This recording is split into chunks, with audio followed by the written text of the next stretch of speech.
and welcome to the Turkish History Podcast. Episode 72, Al-Sultan Al-Azam.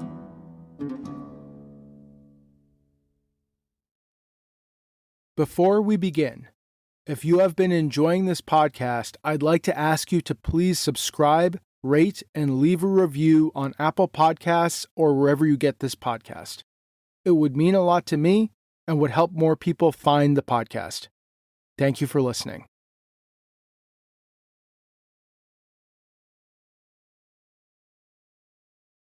So last time, we discussed the Third and Fourth Crusades.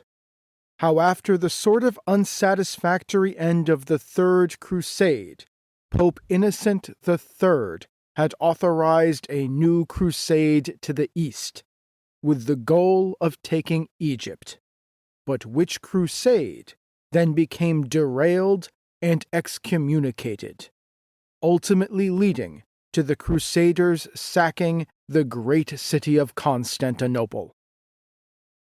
In the aftermath, the Crusaders would establish the so-called Latin Empire, a thinly staffed and sort of poorly run state that would rule Constantinople, the environs of the Sea of Marmara, and parts of Thrace.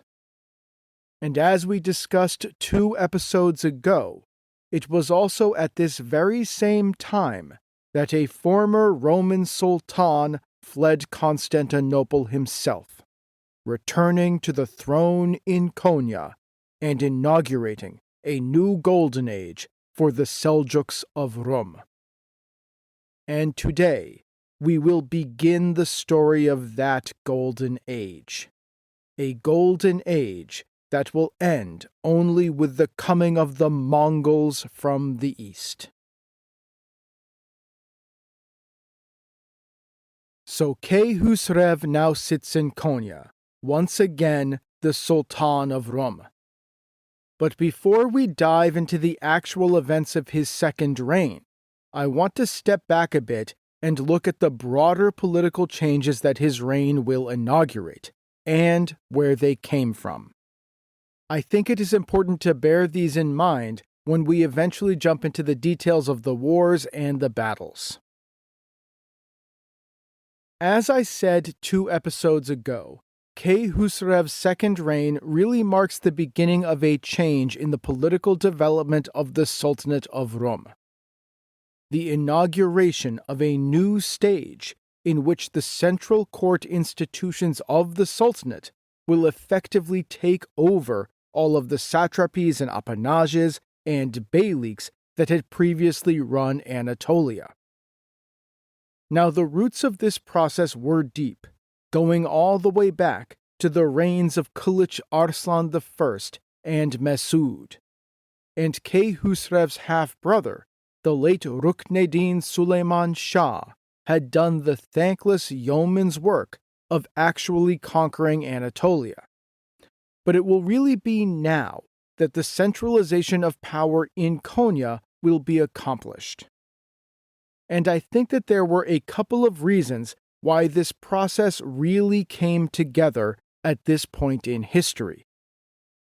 Firstly, the cooking of the Seljuks of Rum, as the Chinese would have said, has been going on for a couple of generations by now.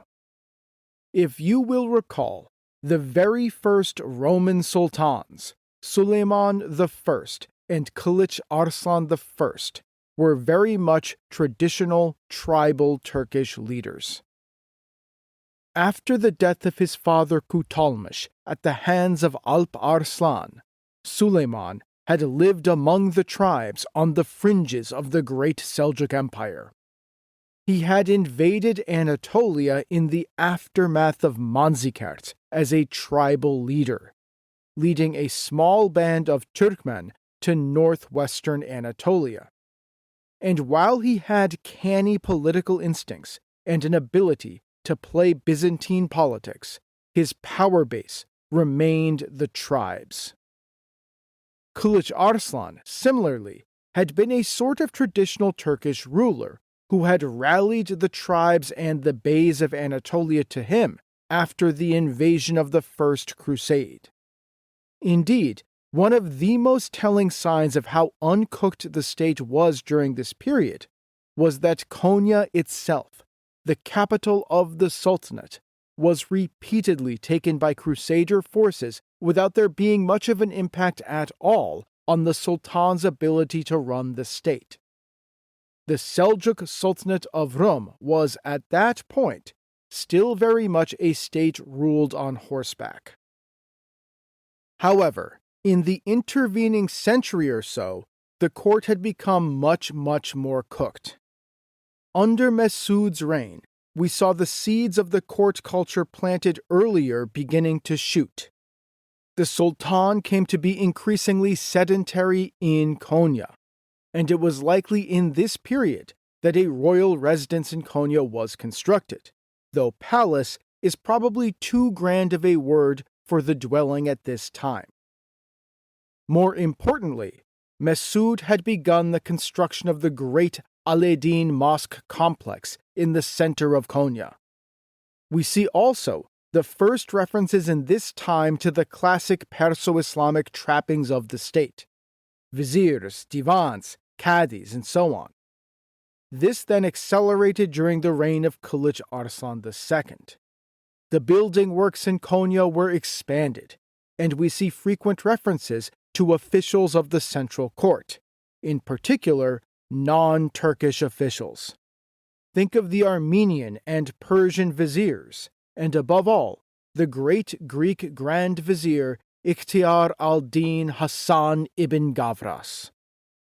We can also see the cooking of the state in the practices of Kılıç Arslan II, in particular in the naming and the education of his children.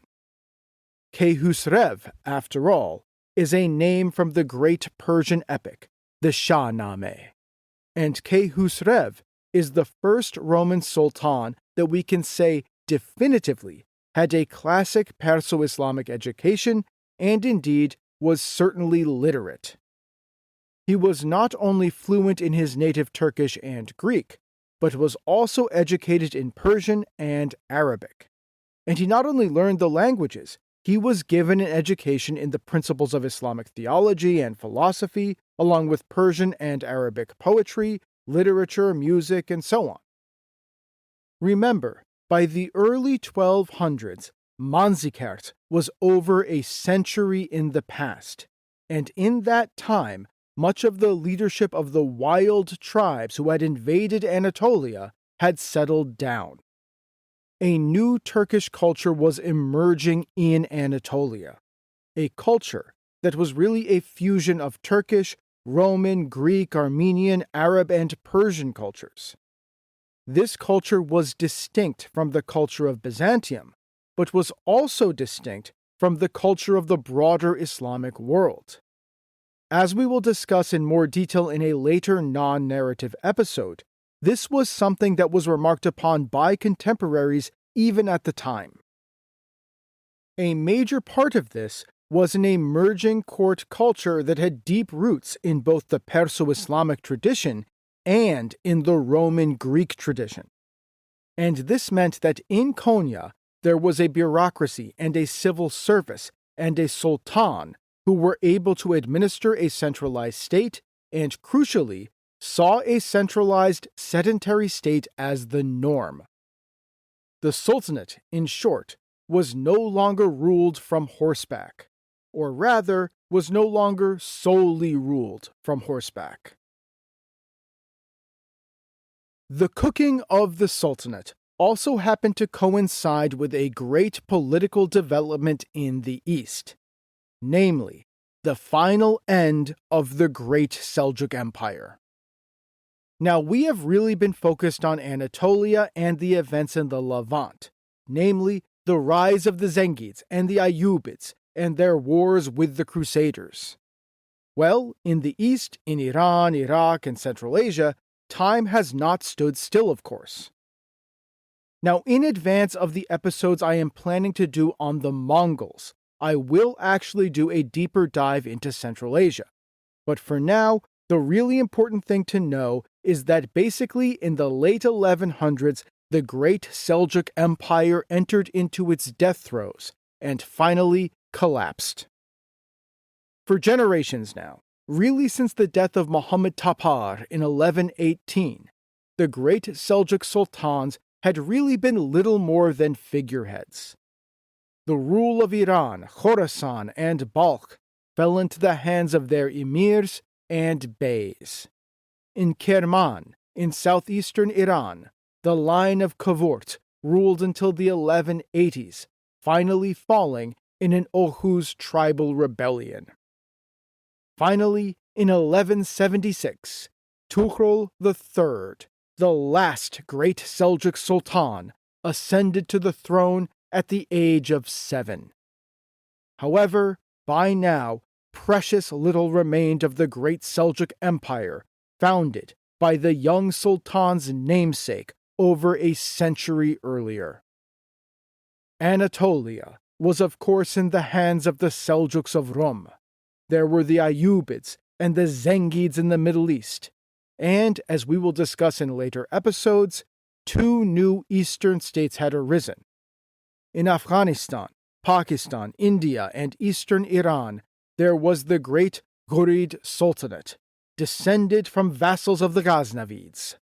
And more importantly for our story in the future, in Central Asia, there were the new Khwarezm Shahs, a Perso-Turkic empire founded by a dynasty of Turkish Mameluke slave soldiers. The Great Seljuk Empire, if it could even really be called that anymore, lay in ruins. By the early 1190s, Tuhrul III had become a vassal of the Khwarezm Shah, completing, in a sense, the cycle of the main branch of the House of Seljuk. The dynasty that had begun as vassals of a Perso-Turkic Mameluke slave king in Central Asia was yet again the vassal of a Perso-Turkic Mameluke slave king in Central Asia. By now, though, the Seljuks had basically the bluest blood in the Muslim world, aside from the Abbasid caliphs, and it was the upstart Khwarezm Shah who insisted on a Seljuk wife. This, though, ended in catastrophe when, in 1194, Tuhrul III rebelled against his new overlord and went to war to regain his independence. In a battle just outside of Rey, the great city of northern Iran that Tuhrul I had made his de facto capital, Tuhrul III was shot in the eye with an arrow and died. Thus ended the line of the Great Seljuks. The end of the Great Seljuk Empire left the Seljuks of Rum as the only remaining Seljuk state. The line of Kutalmış had outlived all of its rivals, and it was only in Konya that the descendants of Seljuk still ruled. And this would have a profound impact on the development of the state in Konya going forward. First of all, it gave Keyhüsrev an immediate boost in prestige. He alone was now the heir to Seljuk, and of course could now claim that the great inheritance of the House of Seljuk, all of those titles and honors and caliphal recognition, was now vested entirely in him. Indeed, during Keyhüsrev's second reign, the Sultan started using the phrase Al-Sultan Al-Azam, that is, the Great Sultan. This formulation had been traditionally used on coins struck by the Great Seljuk Sultans themselves, and it was not used on prior Anatolian Turkish coins minted by prior Roman sultans. But now, beginning with Keyhüsrev's second reign, this formulation would spread everywhere, finding its way onto coins and even buildings.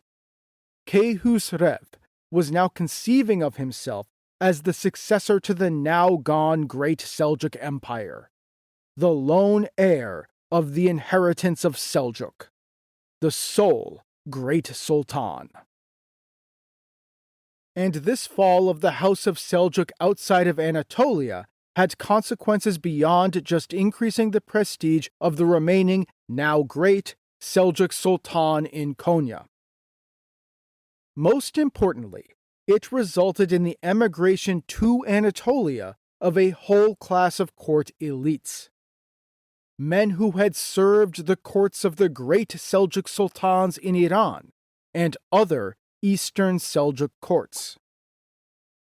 Now, of course, a lot of men of this type, the largely Persian and Khorasani men who had served these courts, took up service with the Khwarezm Shahs and the Ghurid sultans.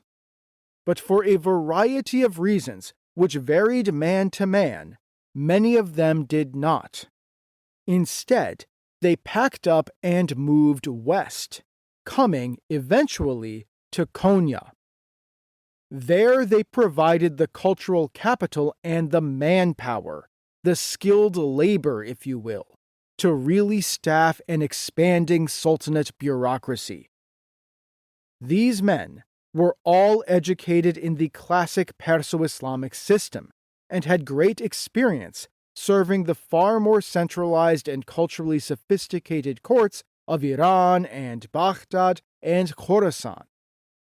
Their arrival in Konya not only provided skilled staff, but also accelerated the cultural changes in the Seljuk court, the continuous cooking of the court, and indeed an acceleration of Persianization.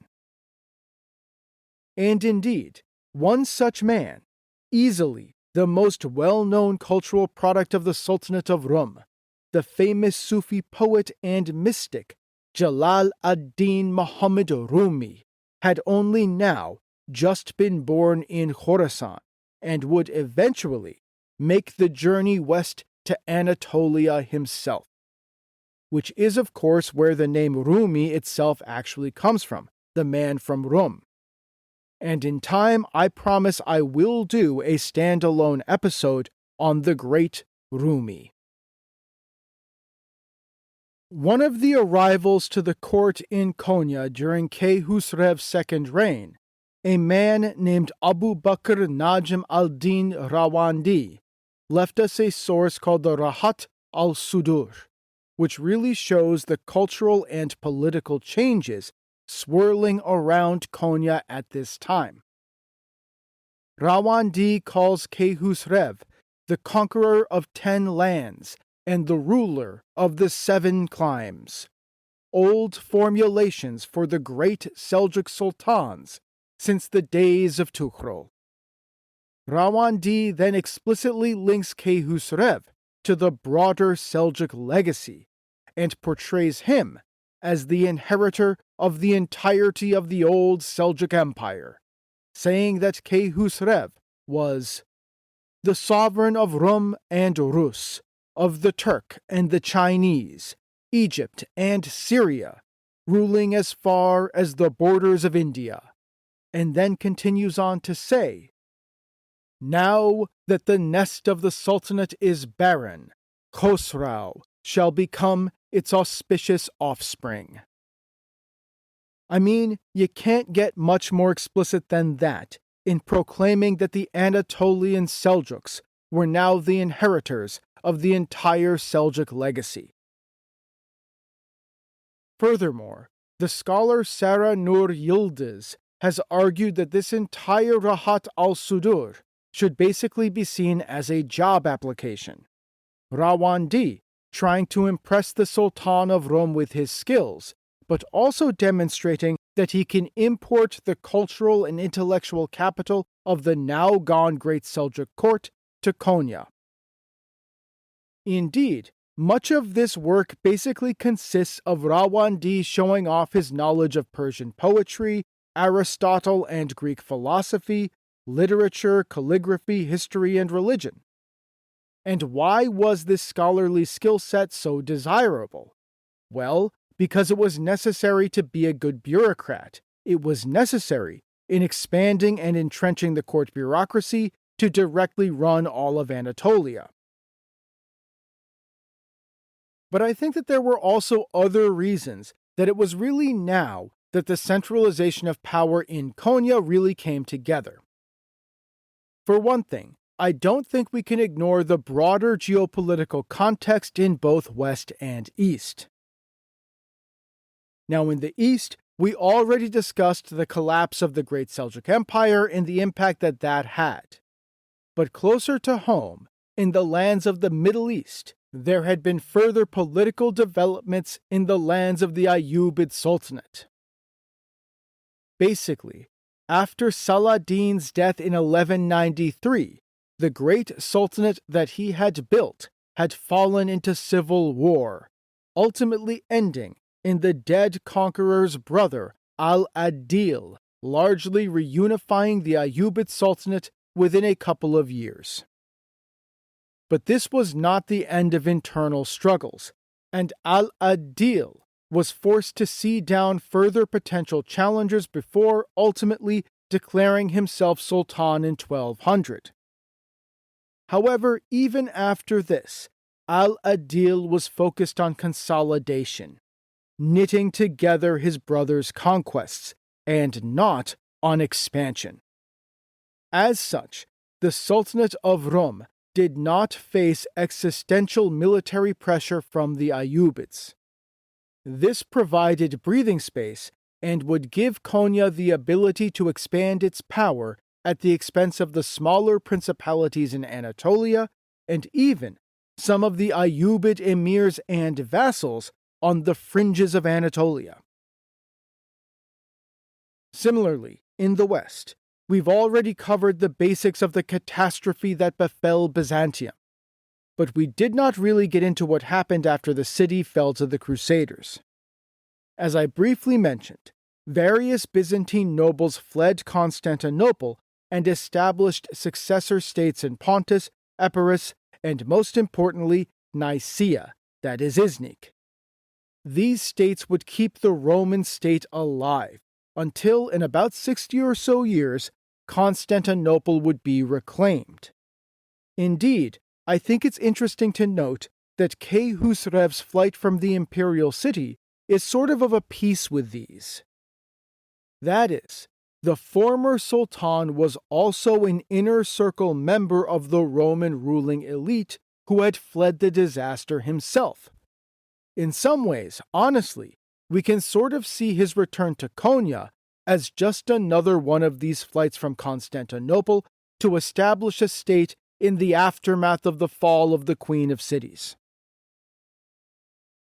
Now, like I said, these Byzantine states were primarily established in Epirus, that is the Western Balkans in what is now Albania, Trabzon, that is in Pontus on the Black Sea coast, where a semi-independent Greek principality in fact already kind of ruled, and most crucially of all in Iznik, the so-called Nicaean Empire, which will eventually reconquer Byzantium.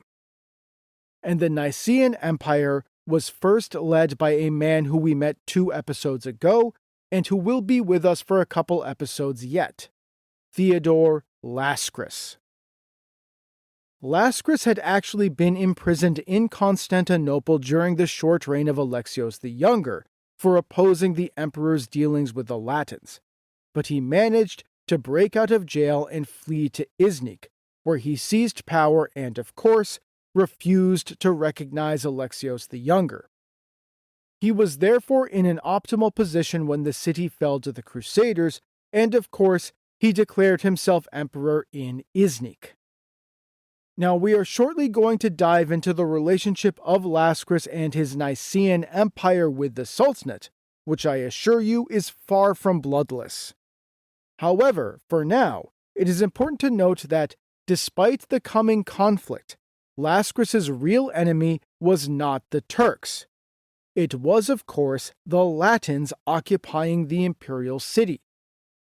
Therefore, despite the occasional war with the Turks, the Nicaean Empire's focus will actually not be on Anatolia. And this meant that in the West, there wasn't really a constant pressure from the Romans upon the Sultanate. Putting it simply, Turkish Anatolia was not what was keeping the men in Iznik up at night. This lack of sustained attention on Turkish Anatolia by the regional powers in west and east was a lifeline to the Sultanate, and it would ultimately provide Konya with the breathing space to solidify its control over Anatolia and for the state to further centralize. Finally, when understanding why this centralization of the Sultanate would really take off now, I think we need to look at the person of Keyhüsrev. As I argued in a prior episode, I really do think that one part of this is the Sultan's mixed Turkish and Greek ancestry and the time he spent in Constantinople. I think that the up-close view of the institutions of the Roman Empire that Keyhüsrev got during those long years of his exile must have influenced the person he became and the state he set out to build. However, Keyhüsrev was also deeply influenced by Persian culture and the classic Perso-Islamic structures of government. And remember, this culture at court was getting stronger and stronger as more and more Iranian courtiers kept arriving from the east. Keyhüsrev, of course, gave his sons names from the Shahnameh, like his own name. Keykubad and Keykavus were, of course, names of mythical Iranian shahs. Furthermore, according to the Seljuk Nameh, Keyhüsrev explicitly compared his own exile in Constantinople and his triumphant return to Konya to the trials and subsequent redemptions of the heroes of the Shahnameh. Keyhüsrev, furthermore, was highly educated in both Arabic and Persian and was acculturated to the Perso-Islamic court culture. Coupled with his native knowledge of Greek and his time in the Byzantine court, this made the Sultan of Rum qualitatively more cooked than any of his Anatolian forebearers. In other words, a man who saw himself in far more Persian, Islamic, and even Greek and Roman terms than the prior sultans of Rum. These, then, were the foundations for the continuous cooking of the state in Konya. And before we jump into the narrative, just remember that all of this is happening in the background in the palaces of Konya as the story plays out. Persian scholars and courtiers are arriving from the east. The state's divans are expanding. The bureaucracy is becoming more and more sophisticated. Palaces and mosques and medreses are being constructed, and the court in Konya is reaching down throughout society to actually run Turkish Anatolia itself. So now, let's dive into the actual events of the second reign of Keyhüsrev. And these events will begin in the very land that Keyhüsrev had just fled, Western Anatolia. Now, like I said, Western Anatolia was currently under the control of Theodore Laskris and his Nicaean Empire. And if you will recall from a prior episode, Laskris had just attempted to stop Keyhüsrev's return to Konya, which was unsuccessful. According to some sources, though not others, Laskris had even temporarily captured the Sultan's sons, the future sultans of Rum, Keykavus and Keykubad, before they managed to escape. Likely, Laskris had come to some sort of agreement with Kulich Arslan III, allowing him to focus his attention on the Latins, leading to him trying to stop the return of Keyhüsrev in order to aid his ally in Konya. Now that the tables had turned, it seems that Keyhüsrev was ready to take his revenge. Immediately upon gaining the throne in 1205, Keyhüsrev pulled together a Turkish army and put it under the command of his father-in-law, the Byzantine aristocrat Manuel Morozomes. Morozomes then took this army and rode off to the west, aiming it toward the head of the Meander Valley. This region was under the control of Theodore Laskris, and as reports of the invasion flooded into Iznik, Laskris assembled an army and marched it south. Somewhere in the Meander Valley, the Roman army led by Laskris confronted the Turkish army led by Morozomnes, and in a little attested to battle, Laskris was able to defeat Morozomnes and the Turks. However, at this point, Laskris, Morozomnes, and Keyhüsrev came to a deal. Remember that in Laskris's eyes, his real enemies were not the Turks, but rather the Latin barbarians currently squatting in Constantinople.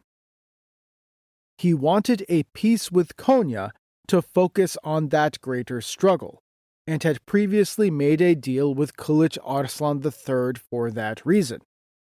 Well, now he was just as willing to make a new deal with Keyhüsrev, especially after defeating Morozomnes and the Turks in the field.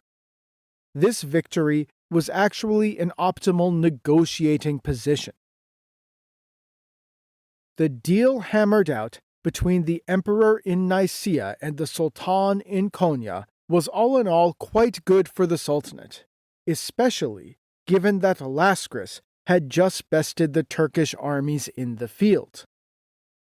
Honaz and Laodicea, those ancient cities at the head of the Meander Valley, were handed over to the Sultanate to be run by Manuel Morozomnes as a vassal of his son-in-law Keyhüsrev.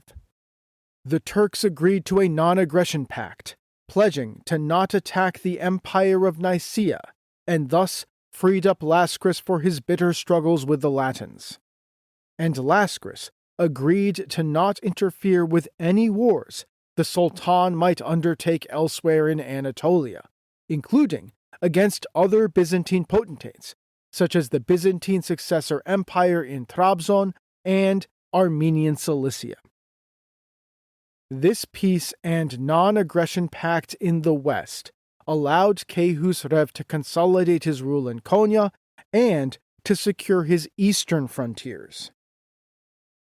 The first thing he did, naturally, was force the submission of his half-brother, Tuhrul Shah.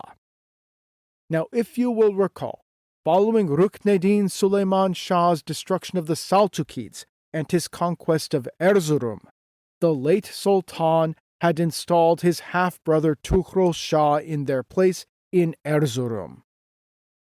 This was to be the last appointment of a Seljuk prince to really rule a major satrapy in Anatolia. Well, Tuhrul Shah was still there and was, of course, extremely powerful and not entirely loyal. We don't know the details, but Ibn Bibi does tell us that Tuhrul Shah quickly offered his formal submission to Konya, and for the rest of Keyhüsrev's life would bide his time in the east. Ibn al-Athir also tells us that when Keyhüsrev came back to power, Mu'izz al-Din, his half-brother, who Rukneddin Süleyman Shah had exiled to Urfa and who was married into the Ayyubid house, came to Konya to offer submission. However, he received a frosty reception from the Sultan and returned to Urfa.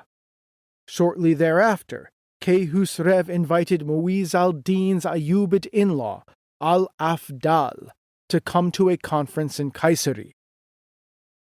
Al-Afdal had really lost out to his brother Al-Adil to succeed Saladin as the Ayyubid Sultan, but he was still kicking around northern Syria. He was no match for the Roman Sultan, however, and once in Kayseri, Al-Afdal was forced to submit to Konya. The son of Saladin thus became a vassal of Al-Sultan Al-Azam.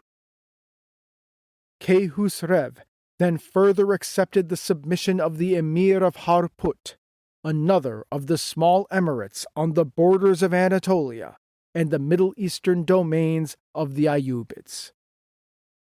The southern frontier of Anatolia was thus secured within a year or two of his return to Konya, and, as Ibn al-Athir writes, Keyhüsrev became great and powerful.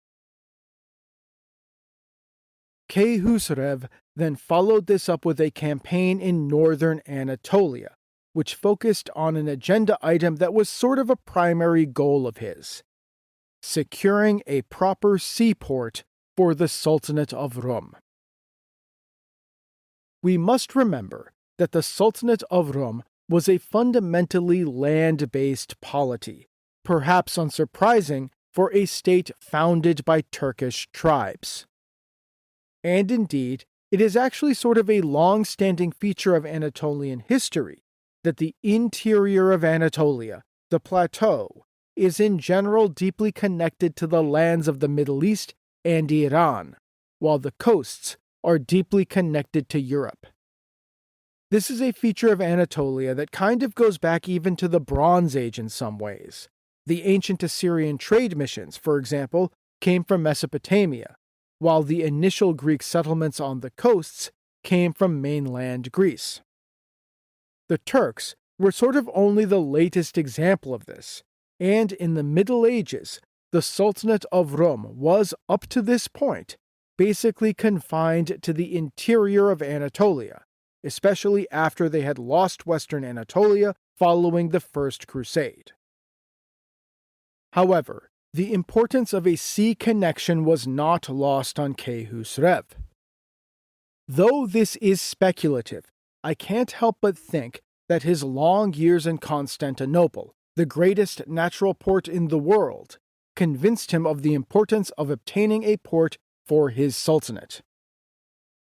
Furthermore, there is evidence that the merchants in Sivas were complaining about the recent loss of their connection to the Black Sea in the north.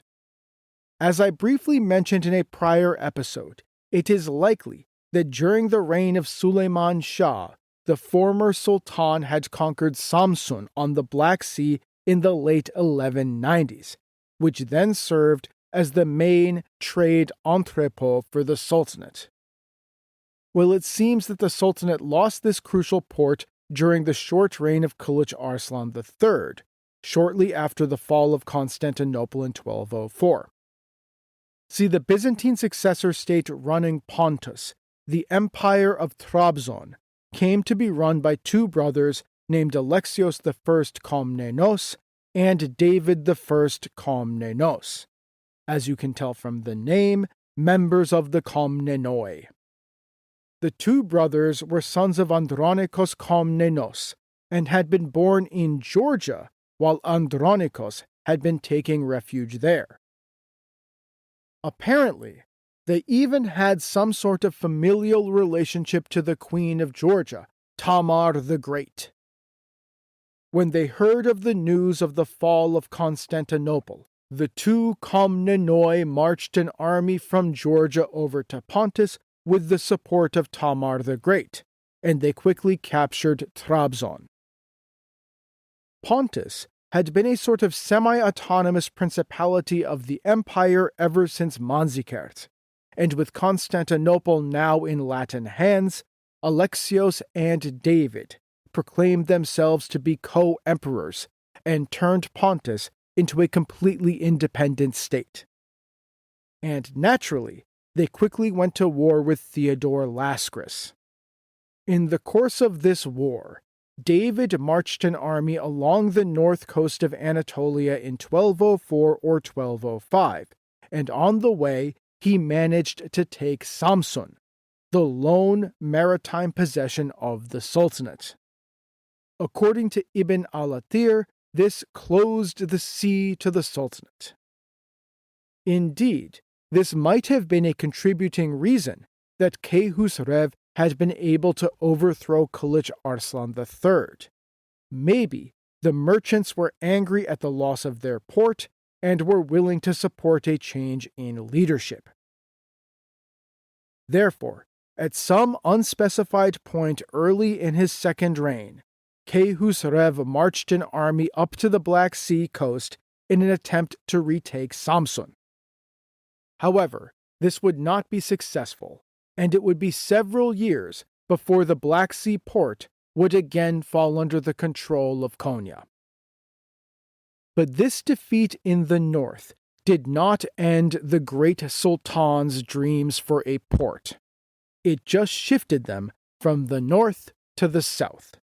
And in 1207, Keyhüsrev embarked on the most successful military campaign of his career.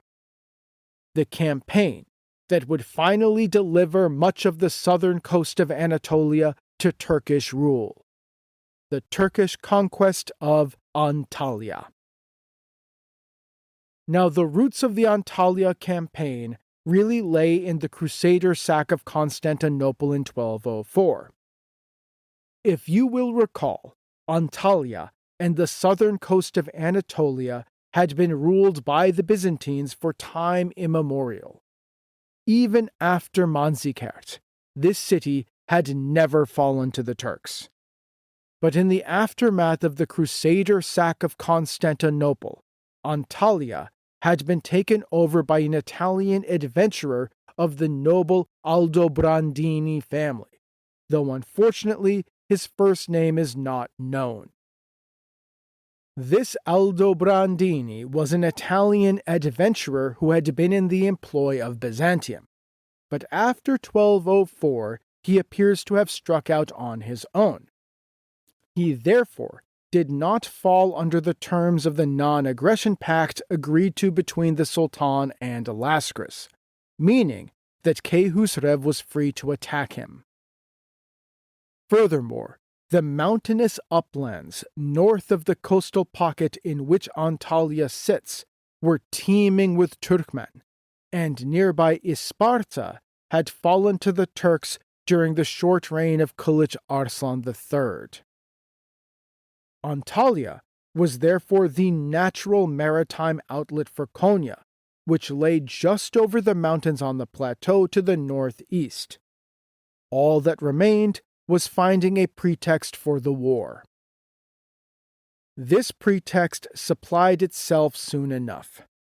Basically, a bunch of Alexandrian merchants from Egypt came to Konya and complained that Aldobrandini and the Franks in Antalya were interfering with their trade with the Sultanate through the city. Given that nearby Cyprus was in Crusader hands, it was likely that Aldobrandini's regime in Antalya would come further under Crusader influence. This was intolerable for the Sultanate, and the interference with the merchants gave Keyhüsrev his pretext. Therefore, when the snows melted in early 1207, Al-Sultan Al-Azam gathered up a great army and marched south, through the towering Taurus Mountains, towards Antalya. The army of the Roman Sultan quickly put Antalya to siege.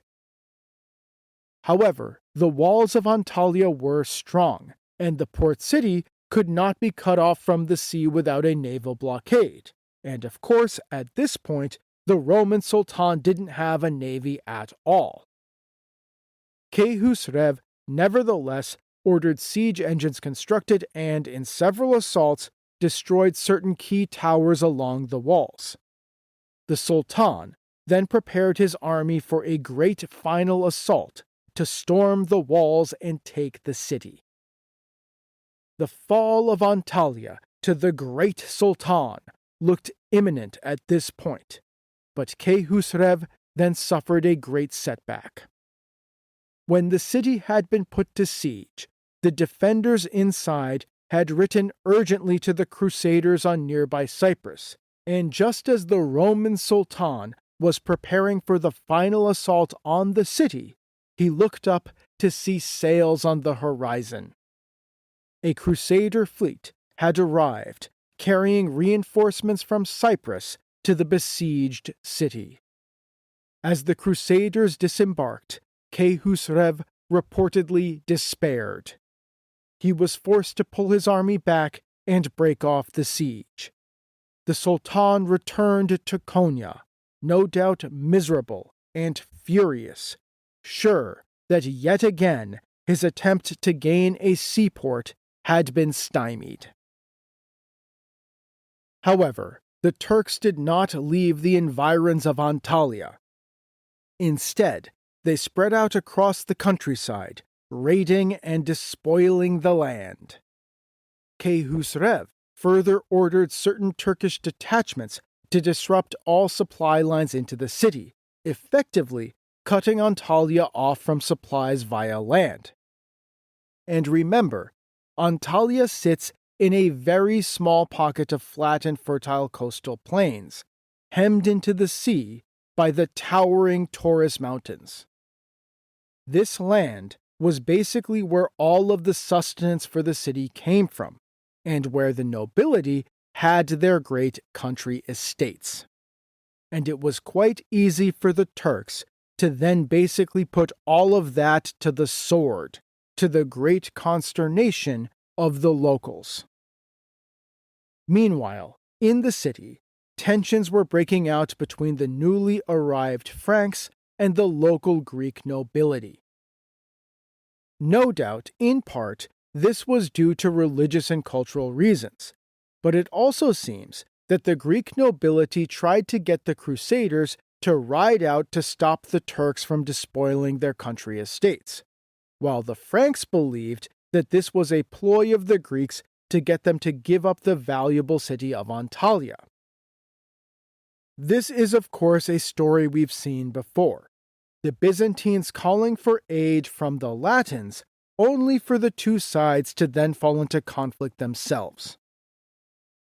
Finally, the Greek nobility in Antalya made the calculation that Greek nobles so often did. Better the Turkish turban than the Latin mitre. According to Ibn al-Athir, the Greeks sent to the Muslims and asked them to come so that they could surrender the city to them.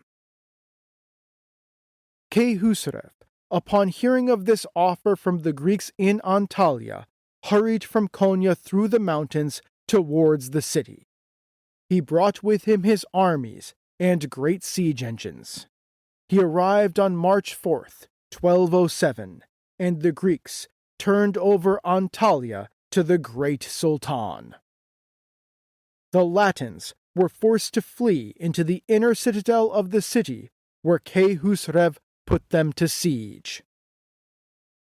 On March 5th, 1207, the Roman Sultan launched an assault, and the city fell in a bloody charge. Ibn al-Athir says that all of the Franks inside were put to death, and Ibn Bibi says of the slaughter that they spilled a river of blood over the sea and the plain. After that day, for a long time, a red covering of blood spread forth across the White Sea, that is, the Mediterranean. Thus Antalya fell to Al-Sultan Al-Azam, and the Sultanate of Rum finally had its port. Keyhüsrev would use this conquest of Antalya to further secure Turkish control of the coast, and soon all of the southern coast of Anatolia south of the Meander Valley was in Turkish hands, including what is now Bodrum and the Datça Peninsula. And along the coast to the east, Keyhüsrev reportedly repaid the kindness showed to him by King Levon of Armenian Cilicia by not only demanding tribute, couched as the return of property that Keyhüsrev had reportedly left in Cilicia during his exile there, and taking several inland possessions from the Armenian king. He further extracted a promise from Levon to respect the territories of his allies in Antioch and Aleppo. So by 1209, Keyhüsrev truly stood as the Great Sultan in Anatolia. The southern coast of the peninsula had been delivered to Turkish rule, including the great port of Antalya, and the Roman Sultan stood as the sole inheritor of the legacy of the House of Seljuk. Konya was flourishing, ringing with the sounds of hammers and chisels as palaces, mosques, and madrases arose, and the halls of his court echoed with Persian, Arabic, and Greek as Anatolian courtiers met their new colleagues streaming in from the east. But Keyhüsrev would not long enjoy this golden age of the Seljuks of Rum that he had in fact just launched. And next time, Keyhüsrev will march out of Konya riding east, launching a war that will bring to a sudden close the second reign of the remarkable Great Sultan.